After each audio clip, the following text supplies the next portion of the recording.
शुरुआत करते हैं दिन भर की बड़ी खबरों से। राज्यसभा के उपसभापति के लिए आज मतदान हुआ। एनडीए के उम्मीदवार हरिवंश सिंह को इस चुनाव में बड़ी जीत हासिल हुई। हरिवंश सिंह जेडीयू से राज्यसभा के सांसद हैं। उन्होंने विपक्ष की ओर से कांग्रेस के बीके हरिप्रसाद को मात दी। हरिवंश के पक्ष में कुल 125 वोट पड़े तो वहीं बीके हरिप्रसाद के पक्ष में कुल 105 वोट ही पड़ पाए। वोटिंग में कुल 222 सांसदों ने हिस्सा लिया। राज्यसभा के सभापति वेंकैया नायडू ने जैसे ही हरिवंश सिंह की जीत का ऐलान किया तभी प्रधानमंत्री नरेंद्र मोदी ने उन्हें उनकी सीट पर जाकर बधाई दी। विपक्ष के नेता गुलाम नबी आजाद ने भी उन्हें जीत की बधाई दी और साथ में काम करने की अपील जताई। 3 महीने बाद वित्त मंत्री अरुण जेटली ने सदन में पहुंचकर वोटिंग में हिस्सा लिया। जेटली ने अप्रैल से सदन में आना बंद कर दिया था। 14 मई को उनका किडनी ट्रांसप्लांट का ऑपरेशन भी हुआ था। उस दिन जेटली से वित्त मंत्रालय का प्रभार लेकर रेल मंत्री पीयूष गोयल को सौंप दिया गया था। आपको बता दें कि जेटली एक बार फिर से 16 अगस्त से वित्त मंत्रालय का कामकाज संभालेंगे। राज्यसभा के उपसभापति चुनाव में एनडीए कैंडिडेट हरिवंश को हासिल हुई जीत पर पीएम नरेंद्र मोदी ने उनकी जमकर तारीफ करते हुए कहा कि बलिया से आने वाले हरिवंश को पहले से पता था कि चंद्रशेखर पीएम पद से इस्तीफा देने वाले हैं, लेकिन पत्रकार रहते हुए उन्होंने ये खबर अपने अखबार को भी नहीं दी और अपने पद की गरिमा बरकरार रखी। पीएम ने कहा कि वो कलम के धनी हैं, अब सबको हरि कृपा चाहिए होगी और सब कुछ हरि के भरोसे है। विदेश मंत्री Sushma Swaraj micro blogging site Twitter पर मदद करने के लिए प्रसिद्ध हैं। अक्सर कई मामलों में लोगों की मदद करने के लिए भी सुषमा से कुछ लोग ऐसे सवाल कर लेते हैं जिनका उनसे कोई वास्ता नहीं होता। इसके बाद भी सुषमा हल्के फुल्के अंदाज में उनका जवाब देती हैं। ताजा मामला भी कुछ ऐसा ही है। सुशील के राय ने सुषमा से पूछा कि क्या बाली जाना सुरक्षित होगा। 11 अगस्त से 17 अगस्त के बीच बाली जाने की योजना बनाई है। क्या हमारी सरकार की ओर से इस पर कोई एडवाइजरी जारी की गई है? इसका सुषमा ने बेहद मजेदार जवाब लिखा। उन्होंने लिखा कि मुझे वहां के ज्वालामुखी से चर्चा करनी होगी। सरकार ने स्वतंत्रता दिवस से पहले सभी नागरिकों को प्लास्टिक से बने राष्ट्रीय ध्वज का इस्तेमाल नहीं करने की सलाह दी है और राज्य और केंद्र शासित प्रदेशों से ध्वज संहिता का सख्ती से पालन सुनिश्चित करने को कहा है। राज्य और केंद्र शासित प्रदेशों को भेजे गए परामर्श में गृह मंत्रालय ने कहा कि राष्ट्रीय ध्वज भारत की जनता की आकांक्षा और महत्वाकांक्षाओं का प्रतिनिधित्व करता है, इसलिए इसका सम्मान का दर्जा होना चाहिए। केरल के अलग अलग हिस्सों में तड़के भारी बारिश और भूस्खलन की घटना में कम से कम 20 लोगों की मौत हो गई।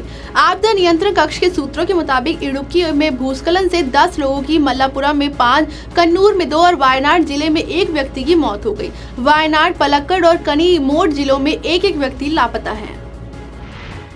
बांकुरा जिले के खतरा में पश्चिम बंगाल भाजपा अध्यक्ष दिलीप घोष की कार पर अज्ञात बदमाशों ने हमला कर दिया। पुलिस ने आज बताया कि ये घटना उस वक्त हुई जब इलाके में पार्टी के कार्यकर्ता के घर रात के खाने के बाद घोष खतरा से अपने होटल वापस लौट रहे थे। मराठा प्रदर्शनकारियों ने आरक्षण की मांग को लेकर आज महाराष्ट्र के कुछ हिस्सों में सड़क यातायात बाधित कर दिया। अधिकारियों ने बताया कि प्रदर्शनकारियों ने लातूर, जालना, सोलापुर और बुलडाडा जिलों में सड़क पर बसों और अन्य वाहनों को रोक दिया। मराठा समूह की एक संस्था सकल मराठा समाज ने नवी मुंबई को छोड़कर पूरे महाराष्ट्र में आज बंद बुलाया। सरकार कोई जोखिम नहीं उठाना चाहती थी, इसलिए पुणे के 7 जिलों में इंटरनेट की सुविधा को बंद कर दिया गया। इसके अलावा पुणे में कई जगह बस सर्विस भी बंद रखी गई। भारत और म्यांमार को एक दूसरे से जोड़ने वाले इंडो म्यांमार फ्रेंडशिप ब्रिज को वहां की सरकार ने औपचारिक तौर पर खोल दिया है। मणिपुर की सीमा से सटे शहर मोरे में इस सीमा के खुलने के बाद अब म्यांमार जाने के लिए किसी भी भारतीय को विशेष परमिट की आवश्यकता नहीं होगी। आज म्यांमार के तामू में एक भव्य समारोह के बाद भारत से लगी इस सीमा को खोल दिया गया।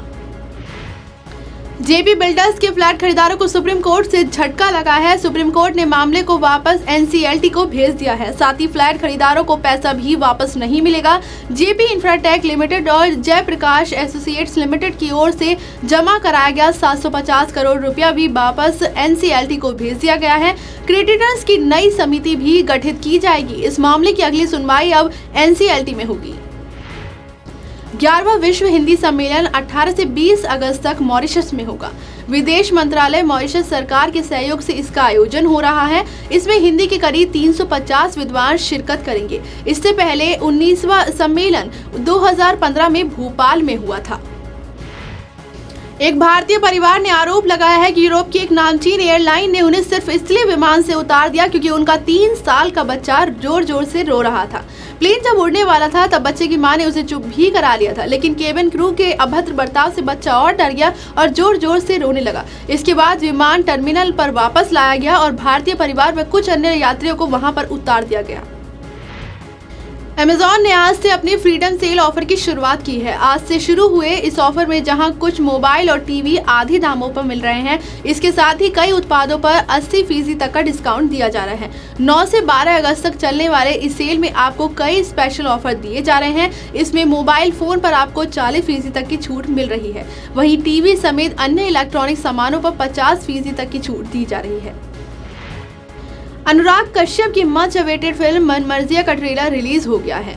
रोमांटिक ड्रामा से भरपूर फिल्म में अभिषेक बच्चन लंबे समय के बाद स्क्रीन पर वापसी कर रहे हैं। तापसी पन्नू और विकी कौशल भी लीड रोल में हैं। फिल्म को आनंद एल राय और फैंटम फिल्म्स ने प्रोड्यूस किया है। मनमर्जिया इस साल 14 सितंबर को रिलीज होगी। टीवी से लेकर फिल्मों तक अपनी कॉमेडी का जादू बिखेर चुके कपिल शर्मा इन दिनों अपनी बीमारी का इलाज करा रहे हैं। कपिल शर्मा शो में बॉलीवुड की कई बड़ी हस्तियों की मिमिक्री किया करते थे। हाल ही में बॉलीवुड के शॉटगन शत्रुघ्न सिन्हा ने कपिल शर्मा पर अपनी मिमिक्री करने को लेकर नाराजगी व्यक्त की है। एक इंटरव्यू के दौरान शत्रुघ्न ने कहा कि अगर मिमिक्री लिमिट में रहकर की जाए तो मुझे कोई दिक्कत नहीं है, लेकिन कपिल शर्मा ने मेरा मजाक उड़ाया है। मेरी बेटी सोनाक्षी ने कई बार उसे इस बारे में चेतावनी भी दी, लेकिन वो नहीं माना। दिन भर की बड़ी खबरों में फिलहाल मेरे साथ सिर्फ इतना ही। देखते रहिए A1 न्यूज़ टीवी। नमस्कार।